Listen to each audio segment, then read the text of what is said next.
অবশেষে গ্রেফতার হলো ওসমান হাদিকে হত্যা করার খুনের ঘটনায় প্রধান আসামি মাসুদ করিম।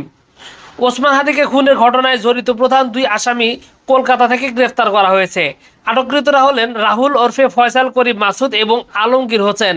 বনগাঁও সীমান্ত এলাকা থেকে তাদেরকে গ্রেফতার করা হয়েছে বলে জানা গেছে।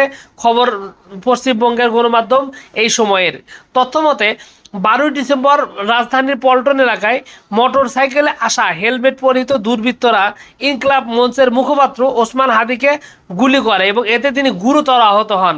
তদন্তকারীদের মতে হামলাকারীদের মধ্যে একজন ফয়সাল করিম মাসুদ হিসাবে শনাক্ত করা হয়েছে।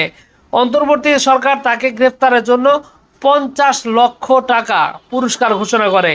ঘটনার এই সঙ্গে সংশ্লিষ্টতার অভিযোগে এর আগে ফয়সাল করিম মাসুদ তার company Apple soft IT limited এবং তার পরিবারের সদস্যদের সকল ব্যাংক অ্যাকাউন্ট জব্দ করা হয়েছে। এর আগে সিআইডি কর্মকর্তা বলেছিল ঘটনাটি ঘটাতে কোনো অর্থায়ন ছিল কিনা তা নির্ধারণের জন্য তদন্ত চলাকালীন সম্ভাব্য কোনো অর্থ স্থানান্তর বা গোপন করা ঠেকাতে এই সিদ্ধান্ত নেওয়া হয়েছে। হাদিকে গুলি করার ঘটনায় তদন্ত আইন প্রয়োগকারী সংস্থাগুলো চালিয়ে যাচ্ছে। আর আর্থিক গোয়েন্দা কর্তৃপক্ষ এই মামলার সাথে সম্পর্কিত সম্ভাব্য আর্থিক যোগসূত্র এবং লেনদেন পরীক্ষা করছে। এর আগে ওসমান হাদি হত্যার ঘটনায় মামলা দায়ের করে ইনকলাব মঞ্চের সদস্য সচিব আবদুল্লাহ আল জাবের।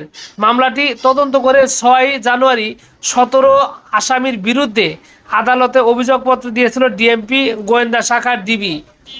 মামলার বাদী 15 জানুয়ারি ডিবির অভিযোগপত্রে এই বিষয়ে আদালত নারাজি আবেদন দেন।